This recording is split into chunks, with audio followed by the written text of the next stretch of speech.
With the rise of remote work and an increase in the use of personal devices for business, it is not uncommon for employees to download work-related apps onto their phones or check work emails on a personal laptop. While the complete elimination of these activities is unlikely, there are still many ways to increase awareness and security regarding personal devices used for work. Let's go over the two main ways personal devices can be used for business. First, personal devices used in the office. There has been a shift towards BYOD, or Bring Your Own Device, practices within several sectors over the past few years. Part of the mass adoption of BYOD is the employee satisfaction it brings. One study even found that 89% of respondents would take a pay cut if they could choose their own device. But unlike other Bring Your Own policies, BYOD comes with some risks. The concern here is that any device connected to a company's Wi-Fi can pose a security risk.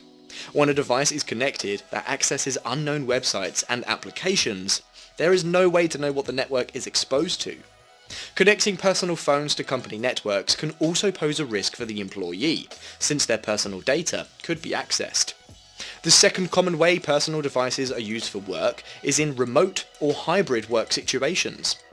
While many are returning to the office, remote and hybrid work has not gone away.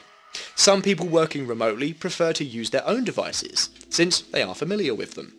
Though this is convenient, it could mean unsecure devices, networks, and applications. One of the benefits of working remotely is the ability to travel.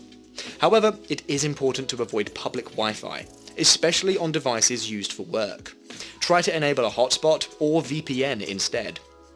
Another potential risk to using personal devices for remote work is the higher possibility of physical compromise. Avoid letting friends or family use personal devices that are used for work. Even a child harmlessly playing games could accidentally download a malicious app without knowing. If a device must be shared among family members, make sure to implement access settings and use passwords for work-related apps. Now let's go over some best practices for when it comes to using personal devices for work. 1. Enable multi-factor authentication for all devices. 2. Check your company's mobile device policy to make sure you are in compliance. 3. Make sure your device has antivirus software and that all software updates are made on time. Depending on your position and company, the use of personal devices in the workplace or remotely might be inevitable. But by following the necessary security best practices when it comes to personal devices, you can help keep your company safe and secure.